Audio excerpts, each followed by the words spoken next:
safe streets, vibrant neighborhoods, successful business and commerce. These are things that make a healthy community.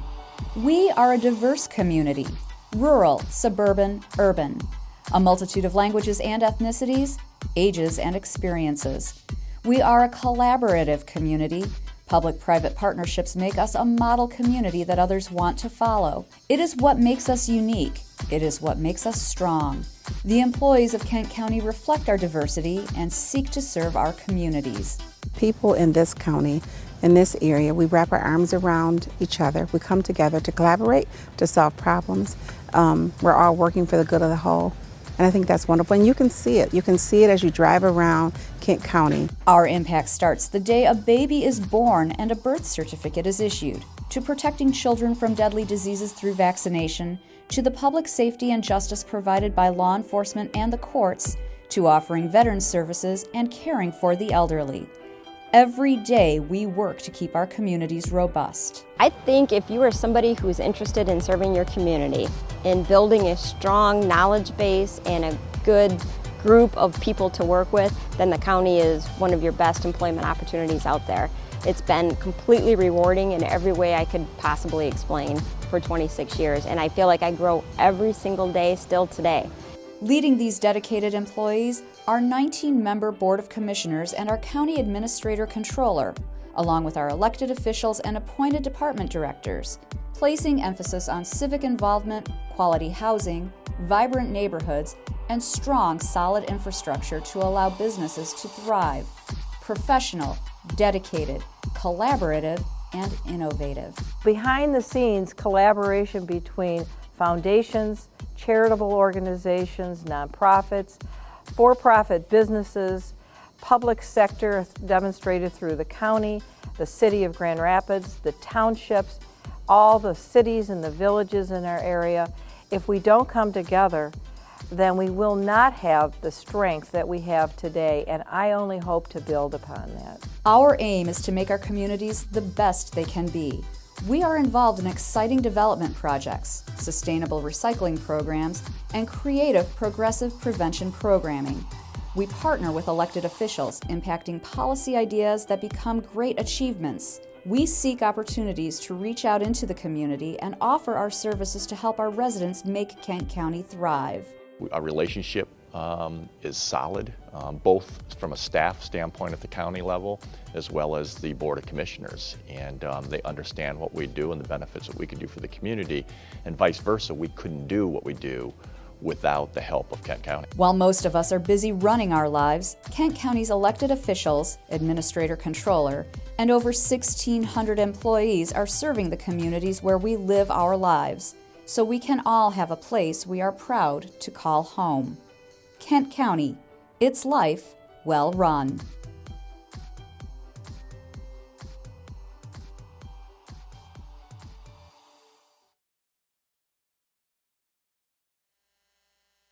There, now we're on. Now we can say good morning. Today is Tuesday, February 18th. It is 8:30 a.m., and I'm here to welcome everyone to the Finance and Physical Resources Committee. Welcome to fellow commissioners, staff, members of the public. Glad you are here. Thank you for taking your time to come to the meeting this morning. Like to see you. With that, we will open up to public comment. Is there any public comment this morning? Okay, seeing none, we will close public comment, and that will bring us to the consent agenda. Is there a motion to approve the consent agenda? So moved. Support. Okay, moved and supported. Questions, comments, discussion, anything that has to be pulled? Okay, all those in favor of passing the consent agenda, please say aye. Aye. Opposed, same sign. The motion passes. That brings us to item 3 from the Bureau of Equalization. Wayman. Yes, good morning. This is a request to the Board of Commissioners to approve the Kent County Remonumentation Revised Plan as required by the Office of Land Survey and the Remonumentation. The State Survey and Remonumentation Act 1990, PA 345 as amended, requires the State Survey and Remonumentation Commission to promulgate rules and guides counties to create a revised county plan. The revised plan commits to remonument, original public land survey corners, property controlling corners and protracted corners, The revised plan must list other corners to be included or excluded, as well as outline any modifications that may have occurred since the last update. The act ensures the regular review of a county monumentation plan, assesses its current validity, and modifies it for recent technologies. The Kent County Revised Plan addressed recommended changes for plan documentation, peer group standards and qualifications, specifications, and land corner recordation certificate requirements. It also assures local control and consistency moving forward and permits additions if desired by the county in the future. The proposed revisions have been reviewed by the Bureau of Equalization Director as the county grant administrator, the county monumentation peer group, and the county surveyor, and meets the requirements set forth by the state of Michigan. Thank you, Wayman. Is there a motion to approve? Support. Okay, moved and supported. Questions, comments, and discussion, and we will start with Commissioner Morgan. Hey, thank you, Madam Chair. Just a quick question for Matt. This is an ongoing process, I understand that, but what kind of history, when did we start this program? And it seems like it's been around a long time, before 1990. Yeah, so the county was originally brought before the Board of Commissioners in the early 1980s by a visionary group of leaders who recognized the need in our county to shore up some of our property corners. The plan was funded initially fully by the Board of Commissioners under the leadership, I think, initially of Vern Ehlers was, I think, one of the initial chairs who brought this program forward. It goes back a while. It goes back a little while, a few portraits ago, yeah. And so the county has been doing this a long time and was recognized as a leader in monumentation. The state plan that's being revised today, recommended today, started in 1990 when the state really sort of modeled a lot of the remonumentation program off of Kent County's program. Came up with a grant funding mechanism through the fees charged at the Register of Deeds offices to fund the program on a statewide level through a redistributed grant program. And so that's the history on it. Puts that in context. Thank you. Okay, Commissioner Voorhees. Thank you, Madam Chair. Good morning, Matt. This has been a question of mine through the years. We talk about back to monumentation of the 1980s and 90s, and then we think of the progress that's been made in GPS, and I'm concerned about the cost and the need of the physical monument being placed over against what's available nowadays in mapping and all of that through technology. But what kind of costs are we looking at in our monumentation upkeep and Our annual grant reward is, I think this year is $127,809. So that's what we're expending annually here in Kent County. When I first started at the county, and I remember sitting down with Harv Hubers, who was my predecessor, he said the phrase, he said, "Matt, remember, good fences make good neighbors." I'm a very pro-technology person, and I believe that today in 2020, with modern GPS systems, we have an excellent way to help find and locate corners. I believe there's something substantial about having that iron in the ground, though. It's a physical, tangible thing. It's immovable, and it's really not dependent on the technology. I think in other counties that are not as mature as Kent County, where they don't already have the iron in the ground, I believe that the costs to locate corners are substantially lower because of the technologies that we can employ. However, I do think that for the general government corners, you're actually going off of a physical tie-in, and that helps all of the surveys, which new plats and things are governed by, are actually going off of a physical point. There is, although in 2020 the variation is pretty insignificant, there is still variation in terms of how the technology can come up with a point. In survey, I was taught again by some of the first peer group meetings that I went to, the surveyors all told me, it's like, well, it's really how much are you willing to pay for that incremental level of precision, right? And so you can't get more precise than the actual physical point on the ground. And so I think there's an interesting juxtaposition, but I would say having been a blend of both on the technology side and also on the tangible nature of the physical monuments, I think there will always be a place for the physical monument at key points, certainly. Go ahead. Even to the point of, maybe monument physical, because that can be moved, people can mess with it. Maybe not down to quite as finite as what you can with the GPS. But yeah, I just question are we keeping up with technology, or is it just something that we've always had? And I remember when I first went to Lansing, they said, well, it's that monument that sits out there in the yard. I said, I didn't see that monument over there. It's just a stone, but it's the, what do you call that kind of monument?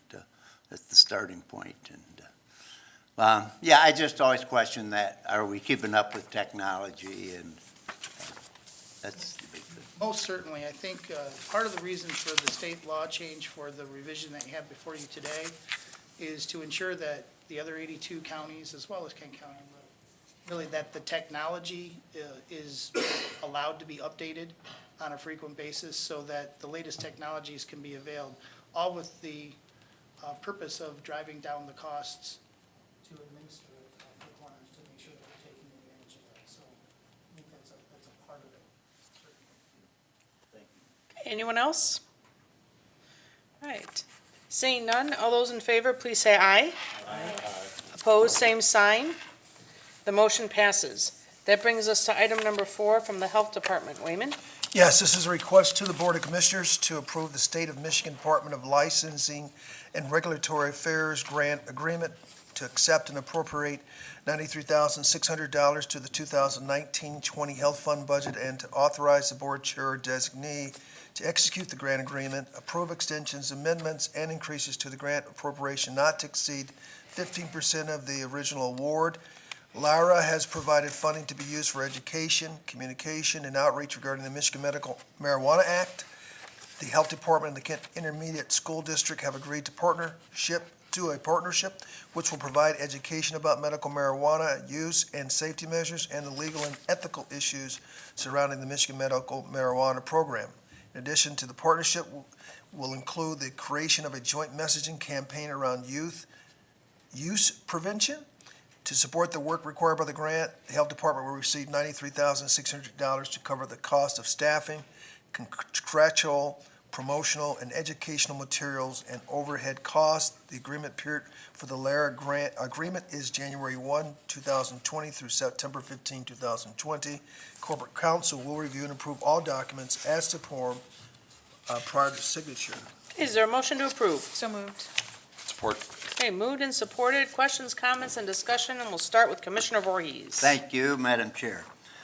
I expect this has good intentions, but I'm concerned in the area of what kind of commitments does this make upon the county, upon our health department?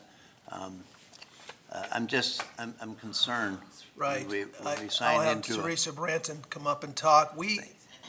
We're simply attempting to abide by what the state law requires in this particular case, Commissioner. I think we all are aware of some of the dangers and the issues that result from changes in our community. I'll have Teresa Branson maybe add a little bit more to that. Hey, Tricia. Good morning. Thank you for your comments and questions and concerns, Commissioner. When the Health Department received these funds last year, we were really careful in our approach in terms of what our focus was going to be on, given the law has passed both now for medical marijuana and recreational marijuana, which is why we chose specifically to focus on youth access and youth use. In partnership with the KISD, and just focus on education, informing people of what the law is. as well as just connecting to those resources and focusing on prevention, because we share in some of those same concerns, especially when it comes to the fact that we have youth in our community that are using as early as age 12. So the earlier that we can begin and to get better data and surveillance around what the use is like in Kent County, the better we can choose strategies to address that locally. Go ahead, So Commissioner you feel we are not making a commitment to anything of decisions that should come before this body? Well, what we're making decisions on with the grant funds that we have here is commitment to educate communities and work with schools on the impact that may have. A lot of people in our community have questions around what the law is, and we're utilizing our health education staff from the Kent Intermediate School District to engage superintendents, counselors, school liaisons and school resource staff, because they're kind of like that front line when it comes to youth in our community. So that, at this point, that is the commitment that we're looking at to the board today with these funds, is just to educate around the impact that could have on youth. The majority of these funds, about $30,000, is used for a campaign. In 2019, we started some messaging with 3 or 4 other counties that are in the region, just to have some collaborative messaging. So 30,000 of this 93 is going to focus on geofencing and contracting that out so we can make sure that the messages are placed in places where youth are gathering. So that is what our focus is with these dollars. But beyond that, right now, we're not making any other commitments. Can you just share some of that messaging from last year? Yeah, so the messaging last year, so we didn't do a campaign last year, but the messaging that was with the schools, and we, with these funds, we're targeting 2 2.5-hour sessions. That will be, again, in partnership with our health educators and Steve Dillman from the Kent Intermediate School District.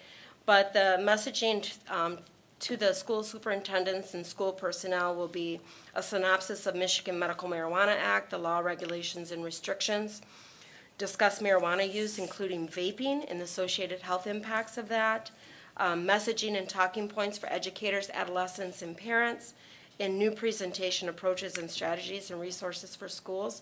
But the campaign, we did a billboard campaign, and the billboard campaign that we did in 2019 was on Lock It Up. So making sure that parents that do have access to medical marijuana, that they are locking it up and keeping it safe so that it limits youth gaining access to it. And that was a simple message, but that was the message that we focused on in 2019. Now we'll be talking more to parents and schools to make sure that those messages in 2020 are driven by data, or driven by other things that parents and schools feel like they want to get out there. Okay, Commissioner Wooden? Thank you, Madam Chair. I was going to ask a little bit more about the messaging, and also, who are we using internal information, internal data? What's helping draft our messaging techniques? And the reason I ask is there have been some education campaigns that have worked well and some that have not. You know, I think of the DARE campaign in the 90s and how ineffective that unfortunately was. So could you delve a little bit more into what's determining communication to our youth around prevention? Well, as mentioned, the campaign before was around Lock It Up. We haven't yet determined what exactly the messages are going to be for this campaign. We just know that we're targeting youth, we're targeting parents, and we're targeting the messages in places that youth are gathering. But we do need to spend time with these, in partnership with KISD and other community partners, to drive what those messages are. When the data right now, the most data we have would be more like from the MiFi data, the Michigan Profile for Healthy Youth, to kind of take a look at, are there some trends in our community that we're seeing marijuana use more prevalent in certain populations? I don't have that data right in front of me now, but our goal long term would be to get better data around marijuana use so we can target the messages to specific groups and communities that may have a higher likelihood of youth using marijuana. But today, you know, we have not developed and designed what those messages are, but we need to do that in conjunction with community. Yeah. But aside from prevention and talking about health impacts, we really have to hear from community and KISD on that, along with informed by our health department staff, so. Thank you. Commissioner Morgan? Thank you, Madam Chair. In all this conversation, I don't hear much about the vocations that screen for drug and alcohol use in order to get a job, and what kind of impact that could have on these kids. And I'm just wondering, is that a piece of the puzzle that we should include or not include, or because, you know, there are a lot of vocations out there that have to screen for this. Right, yep. And it certainly, if you test positive, that's going to have an impact. Right. So I'm not hearing any of that. I mean, Yeah, and unfortunately, like with these dollars, because we can only focus on education with these dollars. However, the health department is in partnership with Cherry Health and the Lakeshore Regional Entity. We'll have some other requests that are going to come before the board very soon around programs that are associated with minors in possession and also minors in possession of marijuana. So we are going to have to take a look at the legality of different things because, like you said, youth are, people are being screened and what impact that does have. So we do have to, together with our partners, identify what are some of those resources that we can do to kind of look ahead to that and head it off so that we can minimize the impact of youth opportunities for employment in the future. So thank you for your point. Well taken. Commissioner Bukowski? I'm confused. If I can ask Commissioner Voorhees a question, what are you afraid of in this? You talk. I understand Commissioner Morgan's comment that children don't understand the consequences of their actions, but you seem to allude to if we approve this, we approve so much more. Go ahead, you can respond, Commissioner Voorhees. I spent 6 years in Lansing in the legislature, and I don't remember hardly any agreement that didn't go out with some strings attached or some commitments attached, or you're going to do this and we're going to do that. I just don't want to be signing something that says, oh yeah, we'll take the money, but in there is that we're going to do this or we support this, and that's my concern is what's the boilerplate that may go along with this agreement. Yeah, the boilerplate in this grant is very similar to the one that we received and brought before the board in 2019. So I do assure you, we have combed through the funding even before we wrote the application and proposal for the grant. So it is strictly for the $93,000. We are utilizing some of the funds to support our marketing communications manager, Steve Kelso's time to help us with the messaging in the campaign. A portion of that for contracting. Some of our health educators' time, our health education supervisors' time, time from Steve Dillman from KISD to co-facilitate the trainings. And the last portion of the funds is to bring in a keynote speaker to kind of just give us more education around what's being seen nationally in some strategies for prevention. But that is, if there's anything else hidden in there, then Linda, before we sign the contract, will be combing through all of that for us, so. Thank you. Yes, Commissioner Womack?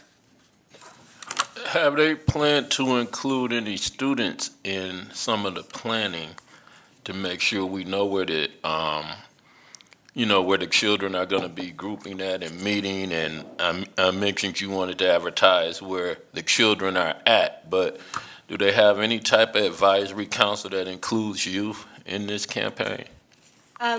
Right now, like I was mentioning earlier, the messaging hasn't been done. I think that is a good idea. We have done that with other substance use prevention campaigns. We had a campaign called About Last Night, which is focusing on youth and young adult binge drinking. And so we did specifically go out and talk to youth, 21 to 34, about drinking, and utilize the focus group findings to drive what the messages are, and I think something like that would be effective for this campaign as well. Okay, and what age group are you going to start at with the marijuana? Because like my work with the 21 and up is basically with marijuana, it definitely would be late. Yeah, and for some of that, again, because we're talking about minors, so we have to be very careful with the marijuana use and minors, so we are going to have to work again very closely with the schools in order to help drive what those messages are going to be. Okay, thank you. I'm curious with this, how are you going to address questions that impact that whole recreational marijuana thing when this is specifically Michigan medical marijuana? Yeah, and the funders are really tight on that. So we were looking in to see if we could use some of the funds to address recreational. Laura was specific, at least in terms of your application, because we had to make some tweaks to the application and make sure it was around medical. However, through the PowerPoint presentation that we developed last year and plan to build on this year, Laura is in support if we're able to address some of those questions, because people will have questions to distinguish the two. So we will plan on addressing at least through our presentations to the schools. Okay, anyone else? Seeing none, all those in favor, please say aye. Aye. Opposed, same sign. The motion passes. That brings us to item number 5 in our agenda from Kent County Community Action. Wayman? Yes, this is a request to accept and appropriate $203,200 to the 2020 Kent County Community Action Fund from the Michigan Department of Transportation for the Enhanced Mobility of Seniors and Individuals with Disabilities Program. MDOT provides federal pass-through funds to purchase replacement buses for transportation services for seniors or persons with disabilities throughout Kent County. The federal pass-through funds from the United States Department of Transportation Federal Transit Administration provides 80% or $162,000 in MDOT, and MDOT provides 22% or $40,600. The grant period was authorized effective September 6, 2019, with an expiration date of September 5, 2022, and includes a multi-year process based on application submission, distribution of award, purchase of new vehicles, and the final disbursement of payment. Corporate Counsel will review and approve all documents prior to signature. Okay, is there a motion to approve? Support. Okay, moved and supported. Questions, comments, and discussion? Yes, Commissioner Wooden. Thank you, Madam Chair. Actually, by reading it another time, my question's been answered. Sorry, Susan. Okay, that's all right. Commissioner Polkowski's got a follow-up for you. Yeah, just since you're here. Good morning. What is this purchase exactly? This purchase will allow us to purchase 3 vehicles. All right, cool. And they're already being built for us. All right, cool, thank you. Okay, anyone else? All right, seeing none, all those in favor, please say aye. Aye. Opposed, same sign. The motion passes. That brings us to item number 6 from the Treasurer. Wayman. Yes, this is a request to the Board of Commissioners to establish the County Delinquent Tax Revolving Fund 2020 collection account, and to authorize the sale of general obligation limited tax notes, Series 2020, in the amount not to exceed $22 million. The Board of Commissioners annually approves the establishment of the Kent County Delinquent Tax Revolving Fund collection account pursuant to the provision of PA 206 of 1893 as amended. The county has annually issued tax notes to pay local governments and itself for delinquent real property tax since 1973. Last year, the county issued $16.2 million in Series 2019 tax notes for the delinquent 2018 real property taxes. The note proceeds are utilized by the county treasurer to purchase the right to all delinquent 2019 real property taxes that are due to any governmental unit levying taxes. The county treasurer is able to assess an administrative fee and interest to cover any costs associated with this activity. Is there a motion to approve? Support. Okay, moved and supported. Questions, comments, and discussion? We'll start with Commissioner Morgan. Well, thank you, Madam Chair. As I say every year, this is a non-mandated program that we do, and so when you hear a lot of talk from our local units of government saying, what has the county done for me lately, I think this is one of these big things that we do for local governments. So it's nice to have, to make them whole, and it's nice to be able to administer such a program. So, thank you.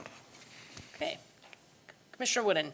Thank you, Madam Chair. I have two questions, one quick and one less quick. Does, by paying the delinquent taxes on local governments, forgive me for not remembering, does that include our school districts as well? Yes. Thank you. And then my other question is regarding the difference between the number of tax notes we issued for the delinquent 2018 property taxes and what we are expecting to allow for the delinquent 2019 taxes. It looks like there was a bit of a jump. Is that because we highball the estimates all the time every year, or is? We just never know, and the treasurer always tells us that he never wants to be under the number. Gotcha. We always are around 21, 22 million. Okay. It's come up to 17, I believe, 18 million in the past. Last year was 16.2.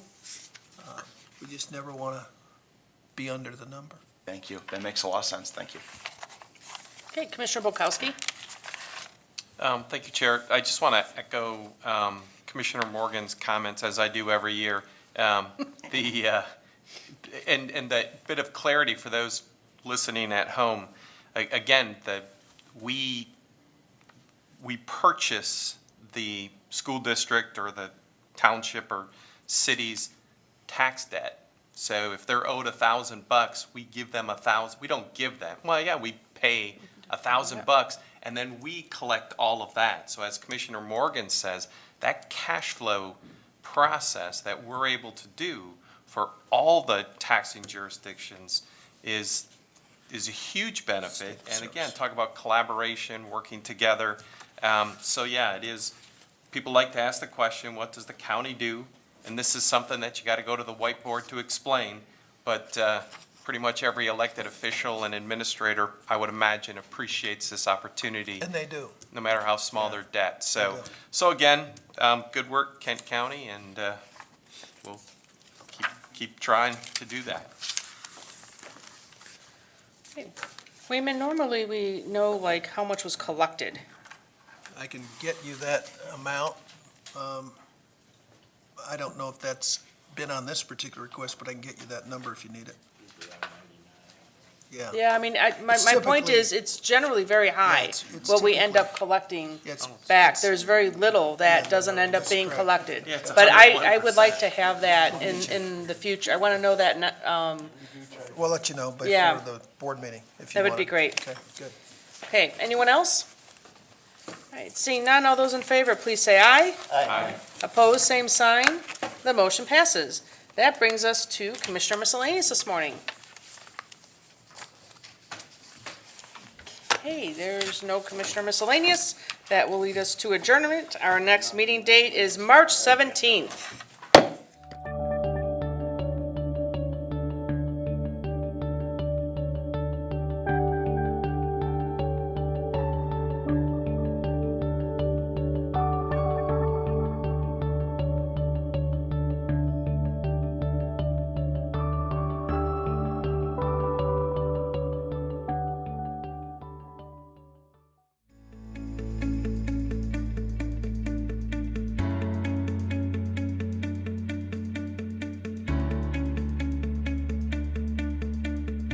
I am Kent County. I am Kent County. I am Kent County. We are Kent County. We are Kent County. We are Kent County. We are Kent County. We are Kent County.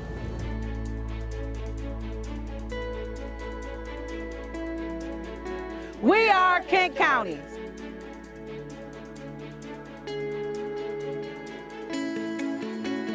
We are Kent County.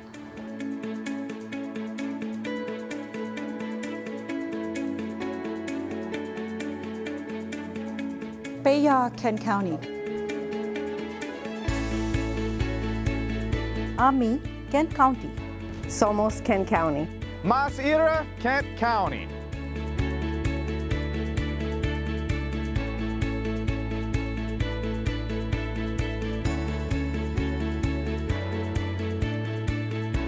We are Kent County. We are Kent County. We are Kent County. Oh yeah.